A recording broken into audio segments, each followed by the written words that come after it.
Детското оделение во Општа болница Куманово доби донација од компанијата Бучен Козјак.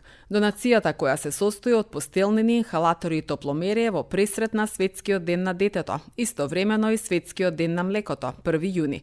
Представници на општествено одговорната компанија Бучен Козјак, заедно со директорот на болницата Сашо Стошевски, началничката на детскиот оддел доктор Маргица Арсовска и главниот медицински техничар Владимир Симоновски ги посетија пациентите на одделението и им врачија подароци.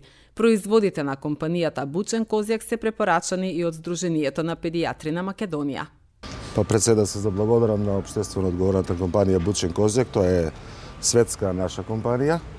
Секојаш излегуваат во пресрет, кога нешто ќе им побараме, така и овој пат по наше барање за донација на постелнини, чаршафи за цело детско оделение, за инхалатори, за топломери, излегува во пресрет и ни донира определен број од тоа. Исто така ќе донираат и пакетчиња со млечни производи за сите дечиња хоспитализирани на детското оделение и кои денеска нормално ќе поминат тука на преглед кај началничкава. Сакам да изразам огромно задоволство и пресретна сум што денеска, значи, компанијата Бучен Козјак, што е бренд веќе подолго години, 40 и нешто години на овој пазар, изрази желба да донира за дечињата на детското оделение.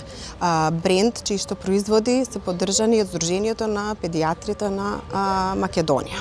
Се надевам дека со оваа донација ќе ги задоволиме, значи, потребите на нашите најмали пациенти и дека ќе го подобриме нивниот престој за време на лекувањето во детското оделение. Сега со сегашниот директор и претходно директорот и јас како раководител на детското оделение се трудиме, значи, максимално секој ден, значи, да се подобрат условите на оделението, значи, со донации, значи, од општествено и други општествено одговорни компании, се со цел, значи, да направиме едно чисто, грижливо, квалитетно детско оделение. За тоа се треба време, но максимално сме посветени, имаме голема поддршка од претпоставените. Сега се пуштени две нови амбуланти, ехо кабинет, нова дневна болница и ќе имате прилика и тоа да видите.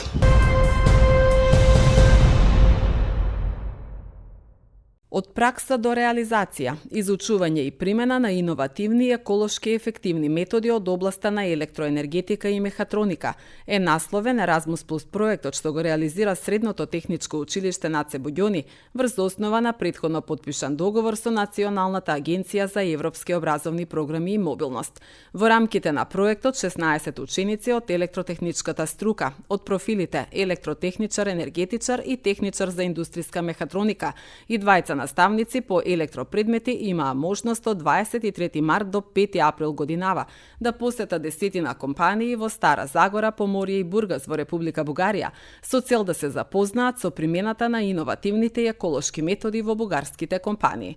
Денеска во просториите на училиштето е одржан завршниот настан од проектот, на кој учениците пред своите соученици, наставници, директорот и раководителот на секторот за образование ги споделија своите искуства и стекнати знаења од посетата на компаниите. Значи, Наце Буѓони е добитник на Еразмус проектот од областа на електроенергетика и мехатроника. Значи, проектот опфаќа обука на ученици, практична обука во современи компании во Република Бугарија, каде што бевме, значи, 14 дена. За тие 14 дена учениците има можност да посетат повеќе компании, современи компании, каде што се стекна, значи, со практични искуства, практични обуки, освен тоа, значи, во слободното време има можности да посетат некои културни знаменитости, да се запознаат со културата на земјата и да стекнат некое малку поголемо искуство со соучениците од Република Бугарија. Проектот, значи, со завршување на практичната обука, со евалуацијата на проектот, значи, завршува.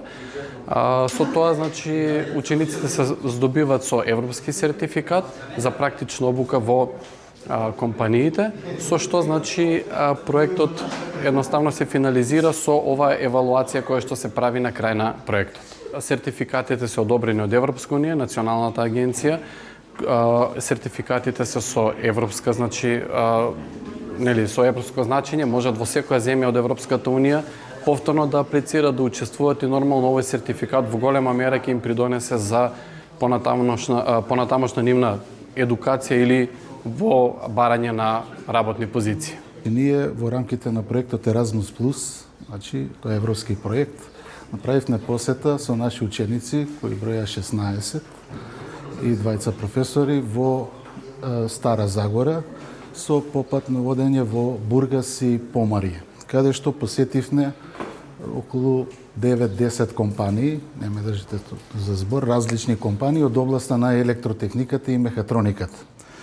Целта на оваа наша посета е да видиме, односно нашите ученици да видат една работна атмосфера во тие организации кои се членки на Европска Унија, значи со какви машини, со какви технологии и како се справуваат во однос на екологијата, значи со еколошките проблеми, загадувањето и така натаму. Па разлики секако дека постојат, значи по самото ова, но и нашите, можам да кажам, бидејќи сум посетил доста и организации во Македонија, не се многу далеку, дури некои се и рамо со местата каде што ги имаме посетено. Значи, посетивме конкретно фабрики за производство на електронски плочи, каде што целосно се автоматизирани, значи тоа може учениците да видат мехатронички системи од CNC машини, од лазерски посебни машини за штампање, гравирање на плочите. Потоа посетивме, значи, училиште, еден образовен центар од нивната струка. Кабинетите се малку нешто посовршени од нашиот, но и нашите кабинети овдека се добри.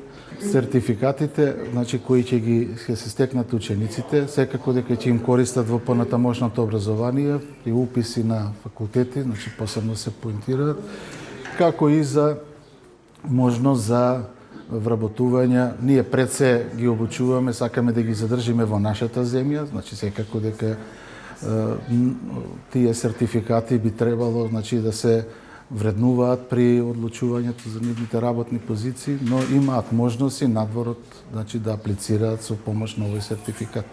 Имавме прилика да ја посетиме Бугарија во градот Стара Загора, проектот Erasmus. Таму имавме доста нови работи што ги научивме. Запознавме нови другари од таму, посетивме училиште, многу фирми. Искуството беше незаборавно. Сега имаме проект во Грузија, ни понуди уште таму, ни спомна дека многу извонредно се покажавме и сега ни понудија, имаме прилика да отидеме во Грузија од 15 јули до 25 јули, мислам дека беше.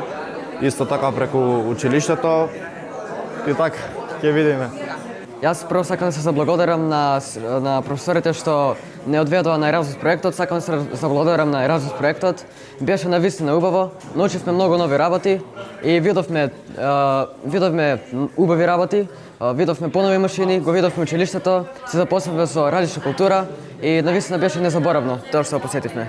Сакам да се заблагодарам на тоа што бев повикан на овој проект и што учествував. Имав можност да видам многу нови машини кои ги нема кај нас, понов тип на машини. Искуството во Erasmus проектот беше незаборавно. Би сакал ако може да се повтори. Печатоците што ги забележавме таму беа сосема нови за нас, нови работи, ново се за нас. Во културата, традицијата тука сме исти, да, но во работата мислам дека малку повеќе се поспремни од нас и во фабриките и во се. Во фабриките беше незаборавно. Искрено машините што ги видовме со какви работи се служат, искрено незаборавно искуство. Искрено и нашето училиште, кога го споредивме со нивното, тука некаде се. Може би е подобро.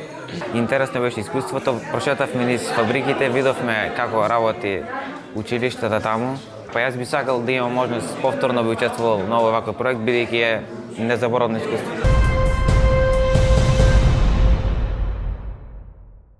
Во туристичко-информативниот центар во село Пчиња денеска се одржа завршен настан од 4-та детска ликовна колонија Пчиња 2025 во организација на Хуманитарното здружение Мајка, поддржана од општина Куманово преку програмата за култура за годинава.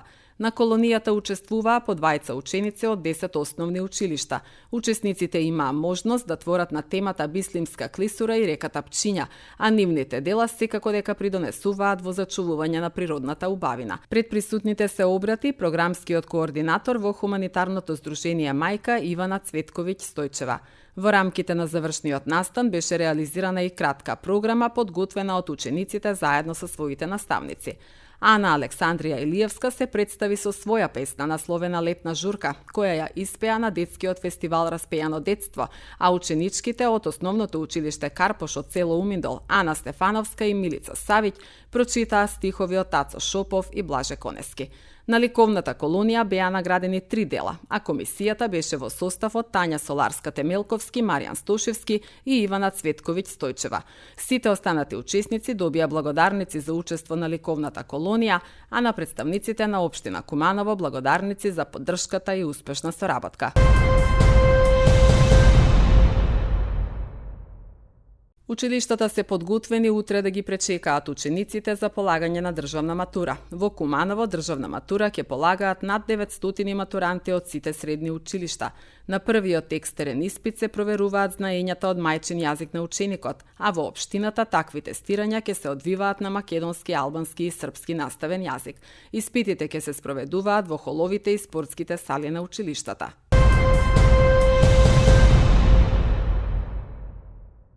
Започна реконструкцијата на повеќе краци од улици во село Речица, објави градоначалникот Максим Димитриевски. Како што информираше Димитриевски, станува збор за краците 1, 2, 3, 4, 5 и 6. Во рамките на овој проект ќе се постават нови бетонски рабници и ќе се нанесе нов слој асфалт, со што значително ќе се подобри локалната инфраструктура и ќе се овозможи поквалитетна урбанизирана средина за жителите, вели Димитриевски. Претходно беа завршени улиците 152, 154 и 155 во населбата Карпош.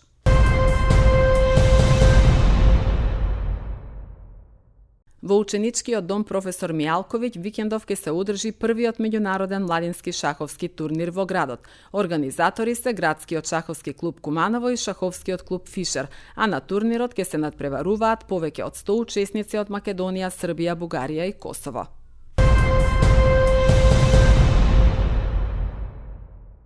Над 33 милиони денари очекувани од фонд за седумка за 43-тото коло на Лото 7 и Џокер комбинации. Љубителите на игрите на среќа кои што се уште не го платиле своето ливче, тоа може да го сторат најдоцна до 19 часот пред почетокот на извлекувањето на броевите. Освен Лото 7 и Џокер, големи парични награди ве очекуваат и со купување на инстант лозовите Калинка и Златна треска. Фондот за добивка за седмица изнесува 33,5 милиони денари, така да вистинско време е за уплата на вашите среќни Лото 7 и Џокер комбинации. Помеѓу добро познатите грепки, сега имаме и две нови грепки, Калинка, со вистинска можност за парична добивка дури и до 700.000 денари и Златна треска, која што ви носи 3 различни игри, на кој што на еден инстант лос може да освоите дури до 3 добивки. Секој ден носи нова можност, затоа верувајте во среќата, бидејќи никогаш не знаете кога вашата среќа ќе заблеска. Во чест на 15 години Инстант лотарија, државна лотарија подсетува на Инстант лозот Калинка, пласиран во 2010 година, што беше прв паричен лоз во историјата на лотарија. Од тогаш до сега пласирани се над 50 нови серии инстант лозови со различни игри, премии, имиња, концепти. А најважно од се со богатство од среќни приказни на бројни добитници на премии и на поголеми добивки широм нашата земја.